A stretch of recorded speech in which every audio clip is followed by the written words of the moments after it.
Boa noite, meus irmãos. Que a paz de Jesus, o seu amor esteja conosco a nos envolver.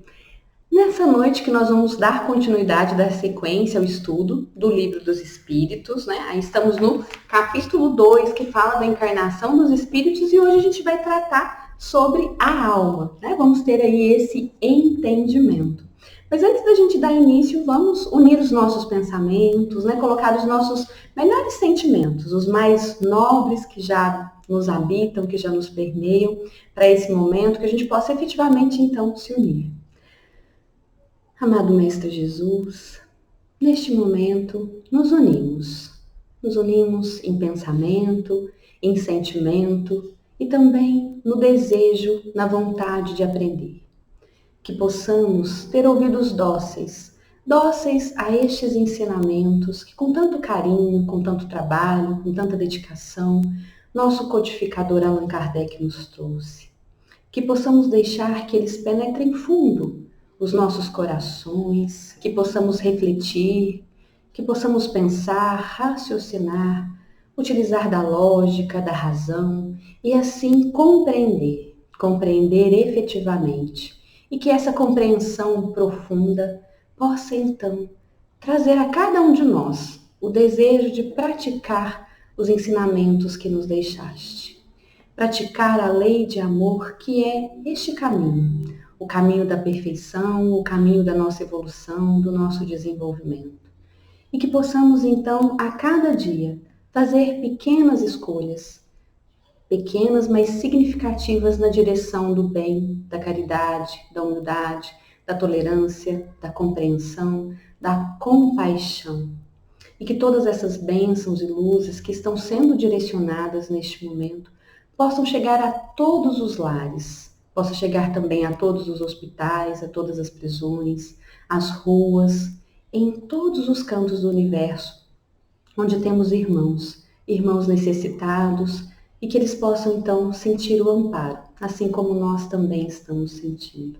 Amado Mestre Jesus, permaneça conosco no decorrer deste estudo, desta noite, e que possamos nós também permanecer contigo por meio de nossas ações. Que assim seja. Muito bem, então vamos dar aí continuidade nessas questões. Hoje nós vamos abordar as questões de número 134 até 139, nesse entendimento da alma. Alma, espírito, como é que a gente pode entender tudo isso? Nós podemos usar essas palavras como palavras correspondentes? Haveria, então, a necessidade dessas duas palavras? Será que não dá para simplificar? Qual que é a conotação de uma, de outra? Todos esses aspectos é que Kardec explora nessas questões, e ele vai trazendo com muita sabedoria, né, mas também com muita objetividade, com muita clareza, e os espíritos superiores vão respondendo também da mesma forma, com clareza, de maneira objetiva e de forma acessível também para que a gente compreenda. Então, nós vamos iniciar com a questão de número 134, fazendo a leitura dela, que vai nos ajudar nessa reflexão do que é a alma. Então, a questão de número 134, ela questiona exatamente esse ponto. O que é a alma? E aí, os espíritos superiores respondem que a alma é o espírito encarnado. Nós já vamos ler a 134A e B, porque elas têm uma correlação e, na sequência, né, nós vamos falando sobre elas. E aí, Kardec, né, ele quer entender um pouco mais. Ele coloca na 134A. O que era a alma, então, antes de unir-se ao corpo? E os espíritos respondem, então, espírito. Então, Kardec já teve aí essa resposta.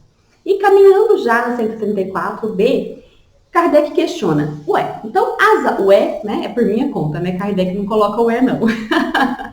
Então, Kardec coloca, as almas e os espíritos são, portanto, uma e a mesma coisa? E vem, então, a resposta dos espíritos, né, trazendo o seguinte, sim, as almas não são mais que o espírito. Antes de ligar-se ao corpo, a alma é um dos seres inteligentes que povoam o mundo invisível e depois reveste temporariamente um invólucro carnal para se purificar. A gente está ouvindo esse barulhinho de água, né? A purificação da água.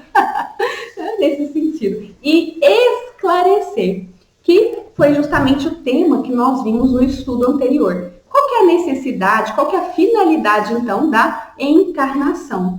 E aqui os espíritos trazem novamente essa questão, né? O que é, então, alma? Como é que a gente pode ter esse entendimento? Agora a gente vai projetar aqui para que a gente tenha essa compreensão. Então, é o espírito encarnado. Vamos lá. Nós, então, somos esses seres inteligentes, espírito. Quando nós unimos ao corpo físico, para uma encarnação, para uma experiência no mundo material, nós vamos ter, então, a alma. Logo, a alma é o espírito, esse ser inteligente, habitando um corpo físico para uma experiência no mundo material. Olha que interessante. E aqui que a gente vai perceber que ora nós estaremos então como espírito, despojados de corpo físico, e ora nós estaremos como alma. Ora nós estaremos então encarnados. E, na sequência, a gente pode, entender esse aspecto que vai nos trazer a vida do espírito. Então, quantas vidas nós temos, nós, seres inteligentes? Uma única vida. Nós só temos uma, que é o que a gente representa, com essa linha tracejada. Então, a gente tem uma vida, desde o momento da nossa criação. Aí nós vamos lembrar, como é que a gente é criado? Questão 115. Simples e ignorantes, partimos ali do mesmo ponto, do mesmo princípio. Então, aí já começa a justiça divina, nos cria da mesma forma, com as mesmas condições, com as mesmas potencialidades, mas também com a necessidade de passar por desafios que vão nos trazer aí o conhecimento, que vão nos trazer a moralidade. E como é que vai funcionar, então? Nós, espíritos, vamos ter os momentos em que a gente vai estar no corpo físico. Diversas existências. Então, vida é uma só, é a do espírito. Mas, quando nós vamos encarnar, nós teremos existências, várias existências que a gente vai aí buscando conhecimento, buscando o desenvolvimento das virtudes. Então, desde quando a gente começa lá, nos mundos primitivos, vai passando para mundos de expiação e prova, regeneração, mundos felizes, celestes e divinos, enfim. Então, a gente vai passando por todo esse processo. Nesses mundos, que são materiais, o que vai acontecer? Nós, então, tomaremos de um corpo físico. E esse corpo físico, unido ao espírito, a gente vai chamar de alma. Então, quando a gente está ali numa existência na matéria, a gente vai dizer, então, da alma. Ah, mas eu acho complicado usar alma, espírito, enfim, Como é que eu posso dizer? Se a gente quiser simplificar, nós podemos falar, como muitas vezes nós falamos, o espírito encarnado, que seria a alma, Ou também dizer simplesmente espírito, que a gente entende aí essa questão, de que não está numa experiência na matéria. E como é que vai ser todo esse processo? Nosso corpo físico, ele vai acompanhar aquele mundo ali, as características daquele mundo. Mas, enfim, a gente se ajusta àquele mundo, como é que isso funciona?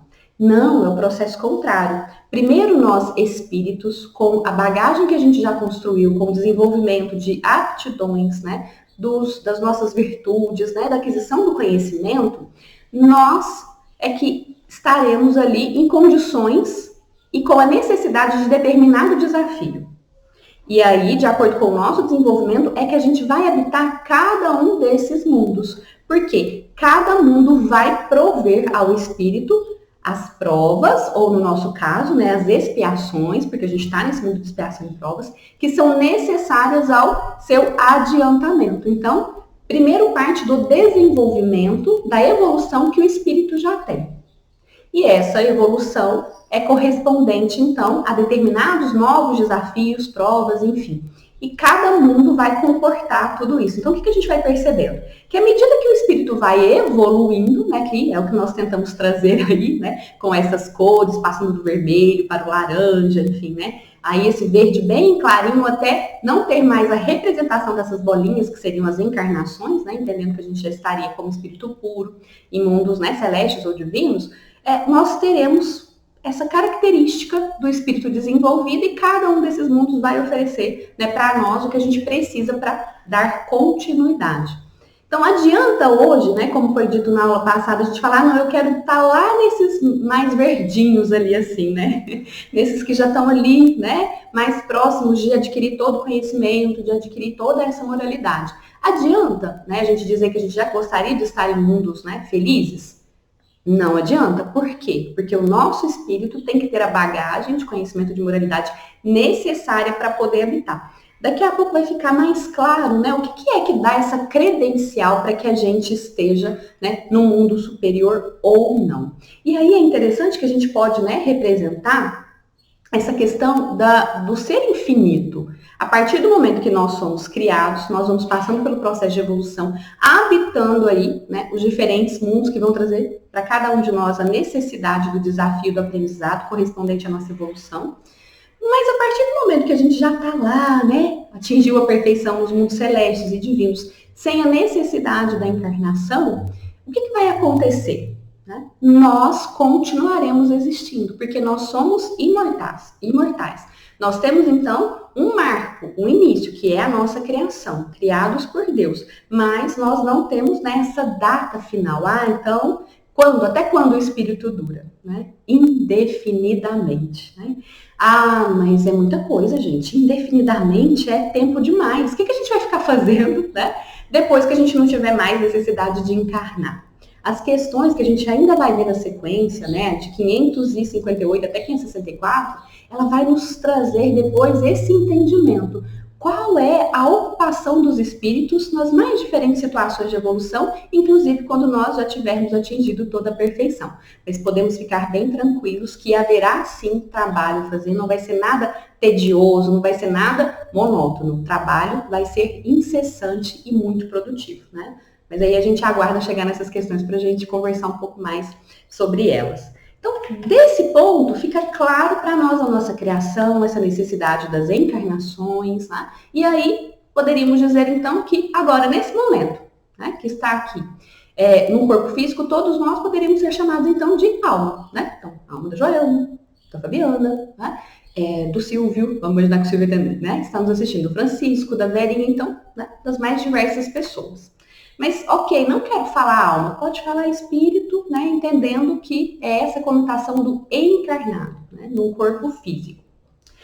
E aí a gente vai agora avançar para a questão de número 135. Né? A questão de número 135, ela vai fazer esse questionamento. Então, há no homem outra coisa além da alma e do corpo? O que Kardec está aqui questionando? Né? Então, alguma outra coisa no homem, em nós aqui, além desse corpo físico, né, e do espírito, a alma, já que estamos encarnados? Por que Kardec faz, né, esse questionamento? Porque a gente sabe que o corpo tem uma natureza. O corpo tem uma natureza material. E a alma, então o espírito, nós já estudamos que não tem a mesma natureza. Né? Então, o corpo vem do fluido cósmico universal, matéria, que vai se transformar e vai dar origem aos mais diferentes tipos, enfim, né, e apresentações da matéria, até aquilo que por vezes a gente acha que não é matéria, né, porque é muito sutil, enfim, mas é aí vindo do fluido cósmico universal, e a gente vai ter, então, nós somos esses espíritos, que temos a nossa origem no princípio inteligente, criados por Deus, mas são princípios totalmente diferentes, tá? Inteligência e matéria. Como é que fica, então? Como é que nós, né, espíritos, agora almas, porque estamos encarnados, vamos comandar e vamos interagir com esse corpo físico, já que são matérias totalmente diferentes? E isso a gente pode comprovar por quê? O que acontece com a morte do corpo físico? Né, quando cessa ali a vida orgânica. O corpo físico, matéria, ele vai se decompor. Mas e o espírito? O que a gente tem, né, por prova das mais diferentes comunicações, enfim, o que vai acontecer? O espírito, ele não se decompõe. Ele conserva a sua individualidade, conserva as suas características, conserva, né, os seus traços, conserva muitas vezes, né, o seu jeito de pensar, até que vá esclarecendo, enfim, e percebendo ampliando o seu ponto de vista, porque no plano espiritual nós também podemos aprender, nós também temos condições desse aprendizado. É claro que a gente precisa estar, né, no mundo material depois para fazer a prova, para testar esse aprendizado, mas a gente tem sim condições de aprender e a gente pode ampliar nosso ponto de vista, perceber de uma forma diferente algumas situações, né, de maneira mais ampla. Mas nós vamos conservar todas as nossas conquistas, todas as nossas virtudes quando a gente desencarna deste corpo físico, vão se manter, elas não vão se perder, elas não vão se decompor. Então, isso vai trazer para nós claramente que são princípios totalmente diferentes, não têm as mesmas características. Como então nós, espíritos, iremos atuar neste corpo? É isso, né, que Kardec está explorando. Naturezas diferentes, mas como é que se dá essa ligação? Como é que isso vai funcionar? Como é que o espírito vai atuar, então, sobre a matéria, sobre o corpo? E aí nós vamos ter a resposta agora, né, que a gente vai ler na íntegra, que nos diz o seguinte: ao liame que une a alma e o corpo. Olha que interessante. Ao liame que une, então, a alma, o espírito, ao corpo. E aí, quando a gente para pensar liame, né? O que é esse negócio de liame? Se a gente for até o dicionário, a gente vai entender que é aquilo que prende, aquilo que une, aquilo que liga, mas aquilo que gera vínculo. Então, o que é que vincula nós a este corpo físico? É esse liame que a gente também, né, já sabe o nome, né, que a gente já estudou anteriormente, ali por volta da questão de número 94, né, nós estivemos estudando essa questão. Nós vamos lembrar, então, que aqui os espíritos estão falando desse vínculo, que é o perispírito. Peri, que vem do latim, no sentido de em torno, e espíritos, espírito. Então, em torno do espírito, nós temos esse primeiro envoltório, que é o perispírito. E é interessante que Kardec, ele nos traz claramente essas características do perispírito, que o perispírito, né, ele pode fazer, né, enfim, das mais diversas formas que ele pode se apresentar, que é o que a gente vai ver na sequência. Mas outros estudiosos também já estudavam, né, e tentavam entender o perispírito, não com esse mesmo nome, que é o que a gente vai ver no slide na sequência. Então, esse outro slide, ele traz para a gente, né, que o perispírito, de alguma forma, ele já era conhecido, ele já era estudado, tanto que a gente tem aí, né, na tela projetando agora o nome de dois estudiosos, dois pesquisadores brasileiros, né, a professora Henrique Rodrigues e também a Hernani Guimarães, que vão trazendo aí o seu entendimento. É o mesmo entendimento da doutrina espírita? Não, cada um avançou até um certo ponto, né? Kardec, ele nos traz a verdade aí a partir do que ele foi coletando, do que ele foi obtendo de informação dos espíritos superiores. Então, nós temos mais informações. Essas leituras que esses pesquisadores fazem, assim como já foi entendido no Egito, assim como o entendimento que os hebreus têm, né, os hindus, Pitágoras, enfim, né, várias formas aí de entender o perispírito, elas são diferentes, um pouco mais limitadas, porque aqui a gente precisa entender, né, que a gente tem acesso a mais informações, certo? Mas só para a gente perceber, olha quanto muitas pessoas também tentam entender, muitas pessoas tentam conhecer. E nós temos essa resposta de maneira bem prática, que é o que a gente vai ver aqui na sequência. Mas como é que é esse liame? Como é que ele funciona? Muitas vezes esses pesquisadores, né, ainda estão na busca dessa resposta, e nós já temos essa resposta de maneira mais clara, que é o que a gente vai caminhar então agora na questão de número 135, a linha A, que vai justamente questionar esse ponto. Então, qual que é a natureza desse liame, desse vínculo, ou qual que é a natureza do perispírito, que está ali, né, digamos em tradução literal do latim, em torno do espírito? E a resposta que os espíritos nos trazem tem uma natureza semimaterial. Olha que interessante. Por que dessa natureza semimaterial? Porque vai fazer essa ligação, essa vinculação, vai unir matéria e, digamos assim, né, de uma forma bem simples, o princípio espiritual, ou espírito. Então, tem que ter uma natureza intermediária para poder fazer essa conexão. Porque se a gente falar, não, é pura e simplesmente matéria, conecta a matéria, mas não conecta ao espírito. Então, por isso que tem essa natureza intermediária, certo? Então, semimaterial, para dar a condição de unir aí, né, esses dois princípios que são diferentes. Quer dizer, é um meio termo entre a natureza do espírito e a do corpo. E isso é necessário para que eles possam comunicar-se. É por meio desse liame do perispírito, é por meio desse vínculo que o espírito age sobre a matéria e vice-versa. Né? E agora fica bem interessante, bem divertido, né? Enfim, porque a gente pode conversar sobre esse aspecto recorrendo até esse entendimento. Então, como é que funciona? O perispírito, ele vai fazer também essa vinculação e essa comunicação entre o corpo e o espírito. Mais ou menos assim, né? Primeiro, o espírito pensa. Primeiro, o espírito analisa. Nós pensamos, nós analisamos. E damos, então, o comando. Né? Nós escolhemos o que fazer. Damos o comando. Esse comando passa pelo perispírito e chega até o corpo, porque quem executa é o corpo. Então, nós vimos algo muito interessante, né? Nós vimos ali um irmão nosso tendo uma conquista muito importante, tendo o autocontrole, fazendo, né, ali a autogestão das suas emoções, uma situação muito delicada. E nós queremos reconhecer aquilo, porque a gente percebe no outro aquela evolução, a gente fica feliz e quer contar para o outro. Como é que isso funciona? Né? O espírito pensa, nós somos o ser pensante. Transmitimos via perispírito, que vai até, então, fazendo essa ligação com o corpo, e aí a gente fala, nossa, fiquei admirado da sua conduta, percebi o quanto você se esforçou e o quanto hoje você já consegue manter a calma, a tolerância, né, numa situação em que o outro te ofende. O corpo é que vai falar, o corpo é que vai dar o abraço, que vai manifestar o afeto, mas tudo a partir de um comando que veio do espírito. Da mesma forma, a gente tem quando acontece com o mundo externo. Como é que chegam os estímulos, né, do mundo externo até nós espíritos? O corpo, por meio dos vários canais sensoriais que nós temos, né, então ele vai ter a sensação. Essa sensação vai ser transmitida para o perispírito e chega até nós espíritos. Mais ou menos assim. Esses dias tem feito um pouquinho mais de frio, né? Hoje nem tanto, né? Hoje já está um pouquinho mais quente, mas vamos nesse exemplo. Então nós estamos caminhando e vem aquele vento mais frio. Todas as terminações nervosas da nossa pele vai receber, então, essa sensação, essa impressão, vai captar esse estímulo externo material.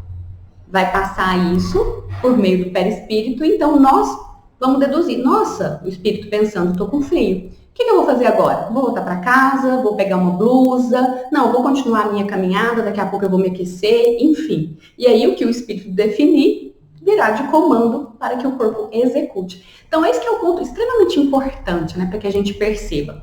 Quem é o ser pensante? Né? Quem é o ser indivisível? Quem é o ser que sobrevive aí, digamos, à morte, né, a morte do corpo físico?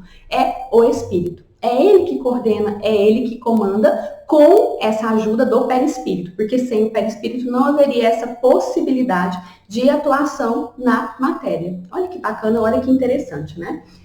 Então, se a gente for trazer o entendimento que Kardec, que ele vai, né, colocando, a gente vai ver que lá no livro dos médiuns, né, na primeira parte que Kardec questiona a espíritos, ele vai trazer isso para nós. Então, o ser principal é o espírito. Pensa e sobrevive. O corpo é o seu acessório. O corpo é para nós um acessório, uma forma de atuar, uma forma de agir, né? Então, se transforma para nós um invólucro mais grosseiro, né? Material. E aí, o perispírito é esse outro invólucro que vai trazer essa característica de ser flexível, de ser maleável. Então, o perispírito tem a flexibilidade, a maleabilidade, ele tem também a característica, né, de poder se expandir. É nele que a gente vai ter essa possibilidade, então, da atuação, da interação com a matéria. Né? Então, a inteligência, onde é que está? A memória, a gente já viu na aula passada, está no espírito. Né? E aí, o perispírito, a partir dos comandos que nós direcionarmos, vai poder passar isso e o corpo vai obedecer a esses comandos. Vai ter também uma forma humana. Né? Então, o Kardec coloca também no livro dos médiuns, ele vai ter uma forma humana. Ah, mas e aquela história de um médium que viu um espírito e tinha uma forma de animal, né? Enfim, que parecia um monstro, parecia algo bem, né, terrível. Vamos lembrar da característica? Que ele é flexível, que ele é maleável. O perispírito é flexível, ele é maleável. Então, o espírito, ele pode sim, moldando a partir do pensamento do espírito, muitas vezes, né?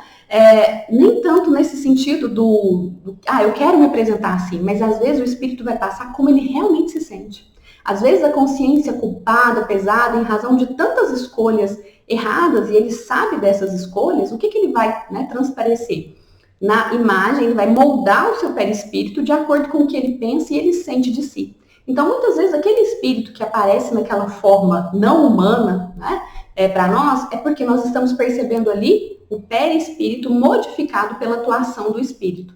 Seja porque, naquele momento, o espírito tem o desejo de nos assustar, então aparece com aquela forma, né, ali nada humana, assustadora, horrenda, ou porque é assim que ele se vê, é assim que ele se percebe e, naturalmente, ele vai moldando ali o seu perispírito. Então, o que a gente, né, vai entender também? Que o perispírito, né, a característica dele, se ele é mais denso ou menos denso, porque ele tem, né, essa questão de ser semimaterial. Mas se ele é mais diáfano, né, digamos assim, mais permeável à luz, né, dessa maneira, mais volátil, mais vaporoso, porque é assim, né, que Kardec coloca esse corpo fluídico, vaporoso, em outros momentos, né, essa expressão do diáfano, o que a gente vai entender? Vai depender da moralidade do espírito. Então, quanto mais nós vamos evoluindo, mais virtudes, mais conhecimento nós temos, o que vai acontecer com o nosso perispírito? Ele vai acompanhar o nosso processo evolutivo. E aqui a gente vai entender, então, né, que o perispírito é a nossa credencial de acesso aos mais diferentes mundos. Porque a gente só vai para um mundo quando a gente já tem condição. É por isso que a gente não consegue hoje ir para um mundo feliz. Por quê? Porque para atuar, né, ali, mesmo que seja um mundo mais desmaterializado, enfim, né, mas ele tem algumas características materiais. Então, para atuar ali, nós precisamos ter um perispírito correspondente. Mas esse perispírito não vai existir a partir do nosso desejo. Nossa, agora eu vou moldar, né, um perispírito aqui muito mais diáfano, muito mais vapor. Não é assim que acontece. Né? Nós precisamos primeiro ser. Nós, espíritos, temos que conquistar essas virtudes, passar por essa transformação. E aí, naturalmente, o nosso perispírito vai acompanhando essa transformação, vai se tornando, né, mais eterizado, mais vaporoso, e vai nos dando a credencial de entrada, né, em mundos superiores. É assim que funciona.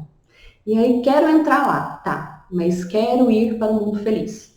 Mas não estou fazendo nada para, não vai dar certo. O desejo é parte muito importante. Tudo começa do desejo, tudo começa a partir da vontade, da força de vontade. Mas só desejo, só vontade, sem ação no bem, não vai nos levar a lugar nenhum. Né? Então é importante a gente retomar isso e olhar. O que a gente está fazendo para chegar onde nós desejamos? Né? A gente está efetivamente caminhando ou nós estamos parados na beira da estrada? Olhando, né, que quer chegar no destino final, nesses mundos felizes e daqui a pouco, né? Daqui a pouco, mas não tão daqui a pouco assim, né? Leva-se um tempo, nos mundos celestes e divinos, mas a gente está ali parado na beira da estrada, olhando, falando, olha que interessante. Não dá, né? A gente só consegue chegar caminhando. E o caminho, Jesus já nos trouxe. É por meio do amor, nas mais diferentes formas em que ele se manifesta. Na caridade, no esclarecimento, no consolo, na compaixão, na misericórdia, ou de uma forma bem simples, fazendo ao outro aquilo que eu gostaria que me fosse feito se estivesse naquela situação. Né? Então, já entendemos a importância do perispírito. E aí, para a gente abarcar, né, se a gente quiser falar do perispírito, como aqui nós estamos tendo essa oportunidade, a gente pode recorrer, né, ao primeiro capítulo do livro, que é o Espiritismo, né, escrito aí por Kardec. O que ele vai trazer para a gente? Né? Algo que nos permite compreender uma questão que está aqui à frente, que a gente já vai, né, tocar nela daqui a pouco, que é assim. O perispírito, então, a gente sabe que ele é maleável, que ele é flexível. E aí, lá no primeiro capítulo do que é o Espiritismo, Kardec fala que o perispírito ele pode passar por um processo de condensação. Assim, é porque a gente está aqui na matéria, né? Fica mais fácil a gente explicar dessa forma, né? Que seria aquele momento da passagem ali, né, do estado gasoso para o estado sólido. Só para a gente entender, né? Seria uma espécie de condensação ou de uma outra forma, né? Ele pode alterar sua disposição molecular ali, né? E tendo essa alteração a partir, né, da vontade do espírito, o que vai acontecer? Ele tem a possibilidade de se tornar visível, de se tornar tangível e momentaneamente ele pode se tornar até palpável, certo? Dadas as características que ele tem. Então, ele ocupa, né, esse papel extremamente importante, inclusive nos fenômenos mediúnicos, né? O perispírito tem essa importância muito grande.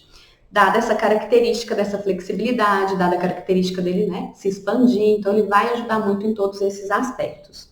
E por fim, em Obras Póstumas, Kardec também vai falar sobre o perispírito, né, nos trazendo que ele pode ser, então, mais ou menos etéreo, nesse sentido de mais fluido ou menos fluido, mais volátil ou menos volátil, e ele estará ali, né, justamente na conformidade dos mundos, dos mais diferentes mundos, né, das mais diferentes moradas na casa do Pai, que a gente vai habitar. Mas lembrando que primeiro a gente precisa ter, né, o espírito com o grau de evolução necessária para adentrar naquele mundo, que vai ser traduzido então aí, né, nas características do perispírito, na forma como ele estará, né, menos denso, né, mais etéreo, enfim, de acordo com o mundo, traduzindo a nossa evolução, e aí sim será o nosso passaporte de entrada para esse mundo. E finalizando essa questão, Kardec vai trazer, a gente vai projetar já aqui o próximo slide, que vai resumir tudo, né, sobre a nossa natureza.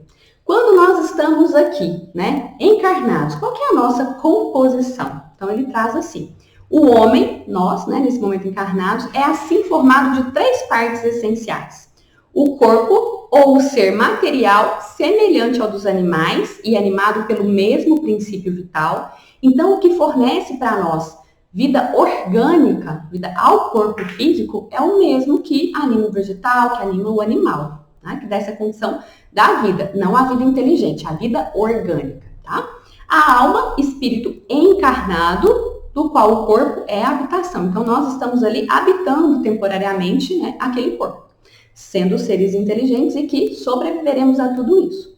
E, por fim, a terceira parte que permite a conexão, a ligação, o perispírito, que é o princípio intermediário, substância semimaterial que serve de primeiro envoltório ao espírito e une a alma ao corpo. E aí a gente vai ver de novo, né, Kardec colocando essa expressão, se não me engano ele usou na questão 95, ele traz novamente: tais são no fruto a semente, a polpa e a casca, que é o que a gente vê, então, nesse slide, né? Então, se a gente pegar aqui o abacate, a gente tem aquela casca.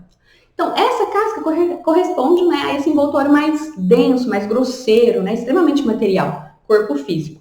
Mas nós temos ali no abacate aquela parte, né, amarelinha ali, né, bem gostosa, o perisperma, que é aí o perispírito. E nós vamos ter, então, né, a semente ou o germe, que corresponderia a essa imagem, né, aí do espírito. Aqui a gente traz imagens, né, não necessariamente que a gente vai ver dessa forma, porque como a gente já estudou, a gente pode definir, né, o espírito como uma centelha, como uma chama, mas não necessariamente dando essa forma, né? O que a gente vai perceber, o que dá a forma humana, muitas vezes, ao espírito, é justamente ali a projeção no perispírito, mas que a gente viu que pode ser extremamente moldável, maleável e assumir formas diferentes. Muito bem, entendemos então, né, a nossa natureza agora, como encarnados, como é que nós estamos, como é que a gente se apresenta. Vamos caminhar agora para a questão de número 136A, né? Que vai trazer o seguinte: a alma é independente do princípio vital? Então, lembrando alma no sentido do espírito encarnado, né? O espírito é independente do princípio vital? O que a gente vai lembrar? O princípio vital, ele serve para dar vida orgânica. Nada tem a ver com vida inteligente. Então, o que a gente já pode perceber? O corpo não é mais que um envoltório. O corpo é apenas um envoltório. Sempre o repetimos. O que significa isso, né? A alma, sim, nós espíritos, nós somos independentes do princípio vital. Tanto que quando cessa ali, né, a vida orgânica, o que vai acontecer? Nós espíritos, com o nosso perispírito, deixaremos ali aquele corpo físico. Deixaremos ali o corpo físico e continuaremos. Então, há uma independência nesse sentido do princípio vital, porque ele está relacionado à vida orgânica. A próxima questão. Então, Kardec questiona, o corpo ele pode existir sem a alma? E aí, como é que fica? Será que pode? Será que não pode?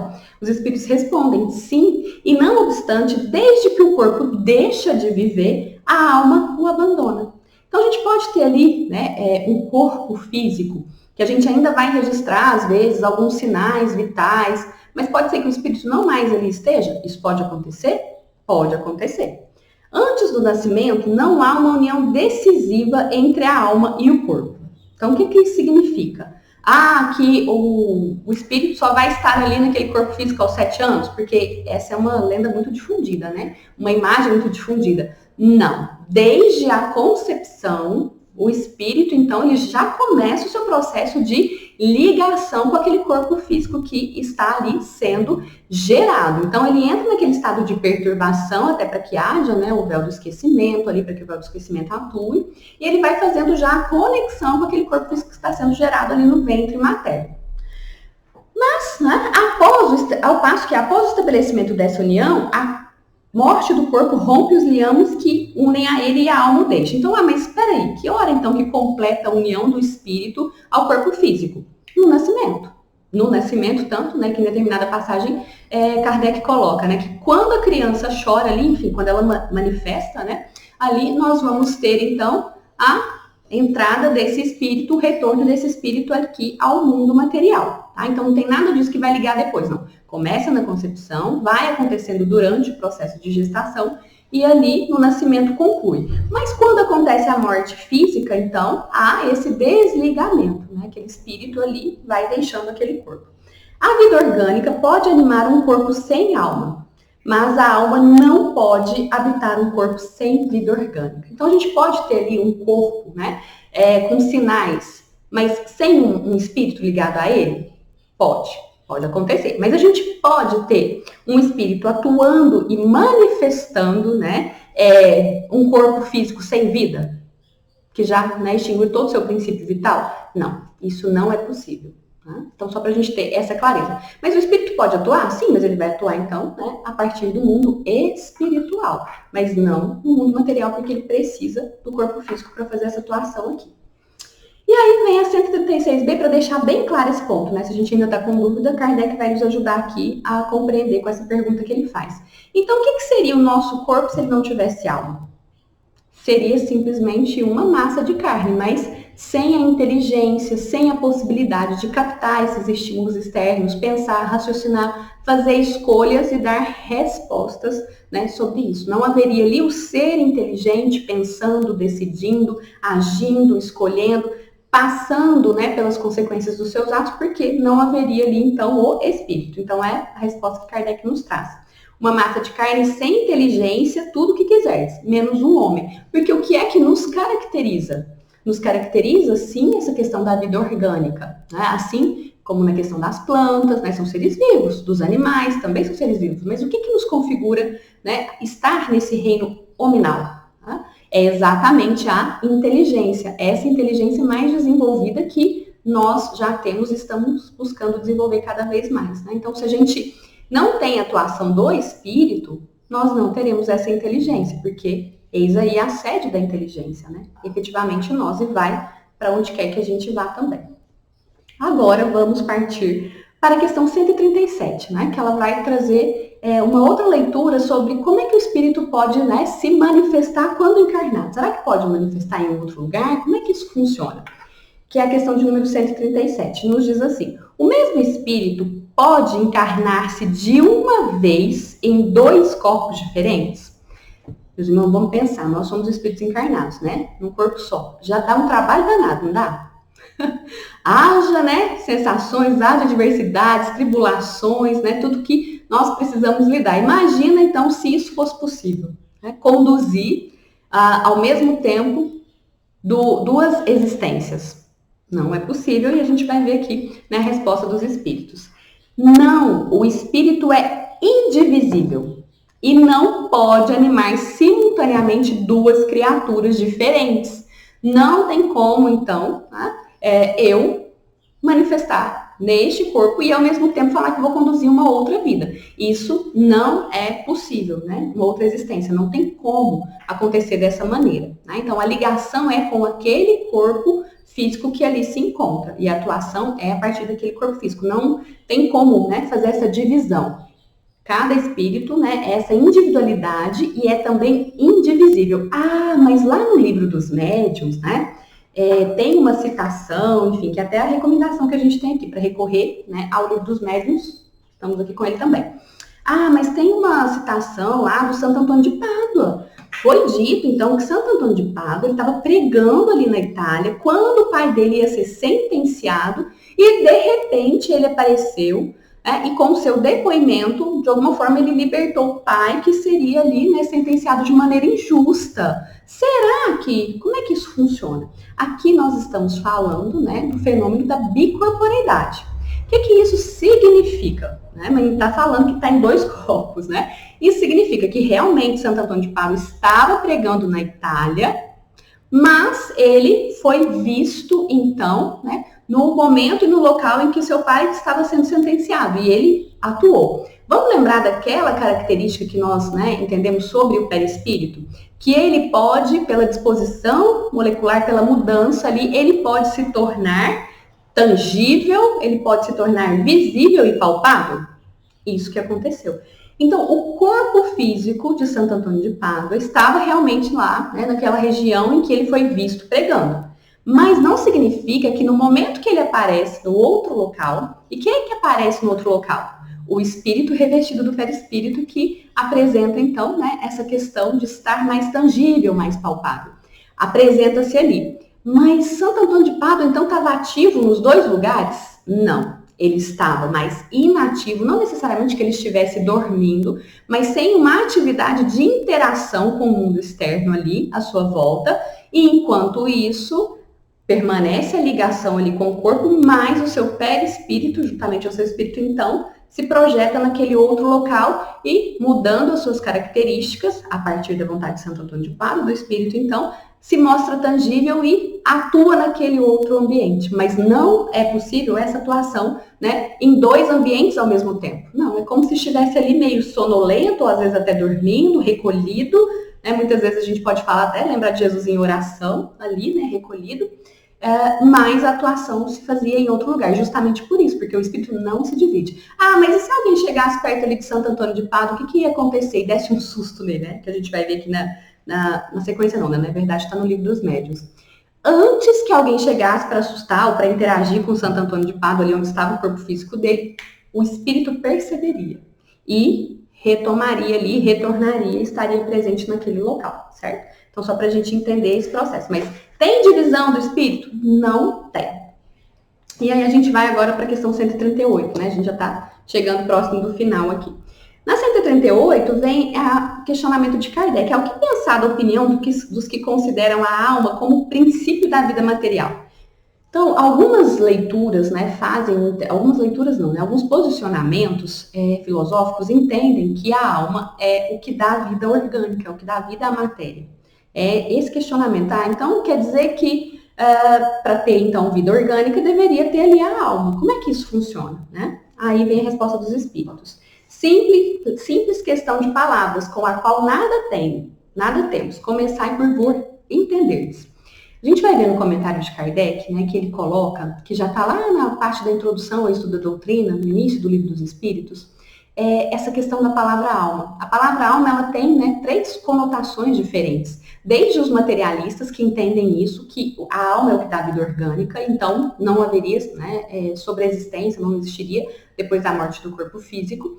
Há também, né, o entendimento da alma como se fosse parte do todo e depois volta para o todo universal, mas como se não fosse uma unidade, né? Fosse uma parte que vai retomar. E há o entendimento, né, dos espiritualistas nesse sentido, de que a alma anima aquele corpo e após a cessação da vida orgânica ali, ela continua existindo, né? Então, Kardec vai colocar um conceito para que a gente possa entender, né? E é exatamente esse conceito que ele traz, que a alma é, então, o ser inteligente, o ser indivisível, para que a gente não se perca nessas palavras, já atendendo aqui o que os espíritos respondem. Então, é o espírito que vai dar vida orgânica? Não é o espírito, não é a alma. Porque se fosse assim, né, não seria possível, depois daquele momento, o corpo passar pelo seu processo ali, né, de decomposição, enfim. E o espírito continuar e o corpo não. Não faria muito sentido, né? A gente teria algumas dificuldades nesse entendimento. Então, o que a gente deve entender? O que anima, o que dá vida orgânica? O princípio vital, né? O princípio vital aí que vem do fluido cósmico universal. Nada tem a ver com o espírito, nada tem a ver com a alma. Qual que é a relação? É que a alma, para poder animar um corpo físico, precisa que esse corpo físico esteja dotado de princípio vital para poder, né, interagir, atuar sobre ele, certo? Essa é a questão que a gente deve entender. E finalizando a 139, nos questiona o seguinte: alguns espíritos e antes deles alguns filósofos assim definiram a alma, uma centelha anímica emanada do grande todo. Por que tem essa contradição? Então, por que alguns espíritos deram essa explicação? Que a alma é uma centelha que vem, né, do grande todo. E aí a resposta que nós vamos entender aqui que os espíritos superiores trazem é: não há contradição. Tudo depende da significação das palavras. Por que a gente não tem uma palavra para cada coisa? E aqui a gente volta, né, nesse aspecto.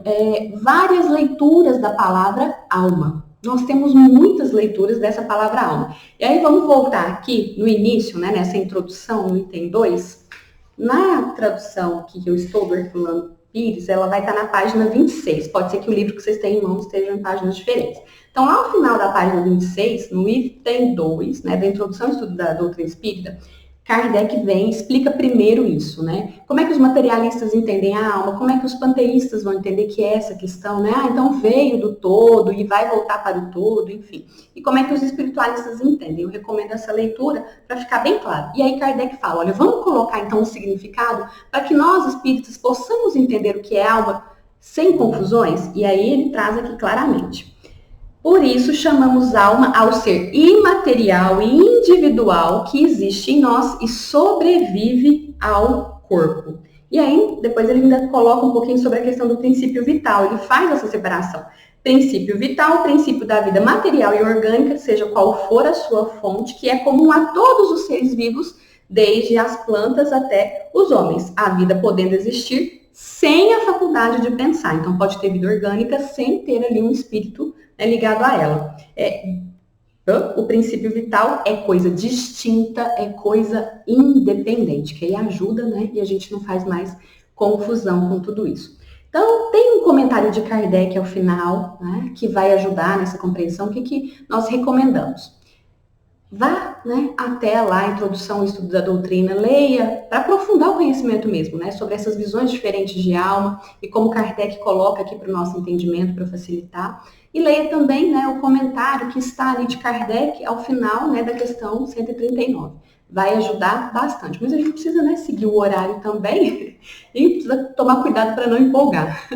É que a gente estuda, gosta, né, e vai se empolgando. Mas precisamos respeitar aí o tempo. E falando sobre tempo, a qualquer momento sempre é tempo de que a gente aplique o que a gente, né, aprendeu, de que a gente coloque em prática e de que a gente busque condições de fazer o bem. Todos nós temos essas condições, né? Vai estar ali na proporção da nossa vontade, na proporção também do nosso esforço. E fazer o bem não é uma escolha única, né? Não é assim, hoje nós vamos escolher fazer bem. Aí hoje eu escolho fazer o bem, hoje eu escolho me melhorar como espírito, né? Então, para que meu perispírito vá acompanhando a minha evolução e vá me dando credencial, passaporte de entrada a mundos superiores. Evolução é uma escolha diária, minuto a minuto. Né? Então, não é uma grande escolha. São várias pequenas escolhas que nós temos no nosso dia a dia. A escolha que a gente faz agora, né? Se a gente está incomodado com alguém, da gente ir buscar, conversar. Se a gente errou, da gente buscar essa pessoa, pedir perdão, pedir desculpas, né? A escolha que a gente faz quando alguém fura a fila no supermercado. A escolha que a gente faz quando alguém nos fecha no trânsito. A escolha que a gente faz quando alguém combinou alguma coisa conosco em casa e não fez. A escolha que a gente faz até nas situações, né, menores. Quando a gente está com fome, que às vezes é mais difícil, né, conter a irritação, quando a gente está com pressa. A nossa evolução não se dará por uma única grande escolha. Ela se dará por pequenas escolhas no dia a dia, o que a gente escolhe fazer diante de cada situação que nos aparece. Então, além da gente carregar, né, do estudo da semana passada, a prática da compaixão, que ficou muito claro na história ao final, para que essa semana, além da compaixão, a gente possa se lembrar disso, das pequenas escolhas que nós fazemos no nosso dia a dia. E que essas pequenas escolhas nos levem efetivamente onde nós desejamos, nessa caminhada rumo à perfeição, rumo à nossa evolução. E na dúvida, é só pensar. Né? O que faria Jesus? Mas às vezes a gente ainda fica assim, não, mas Jesus está muito distante, né? Um espírito puro, enfim. Na dúvida é só transformar a situação. O que eu gostaria que me fosse feito, então, se estivesse nessa posição?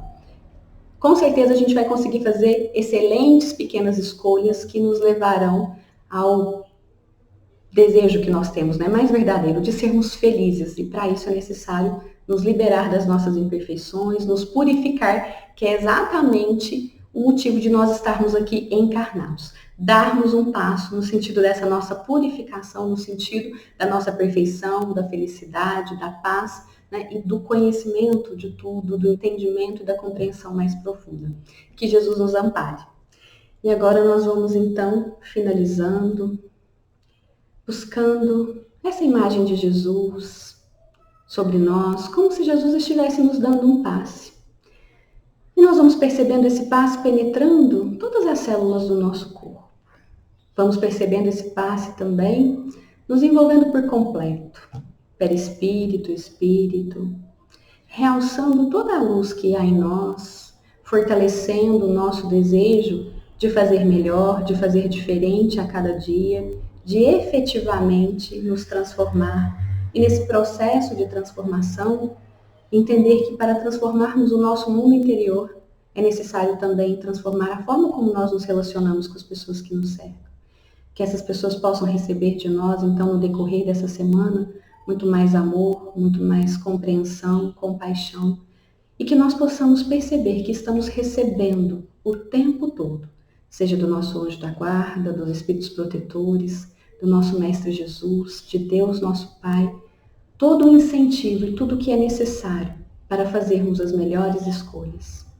E pedimos também que seja feita a fluidificação dessas águas que foram colocadas, que cada uma delas receba o remédio salutar que vai atuar no que for necessário, no corpo, no espírito, produzindo essa tranquilidade, produzindo a recuperação, o restabelecimento e o equilíbrio. Amado Mestre Jesus, obrigada por mais esta oportunidade. Que assim seja agora.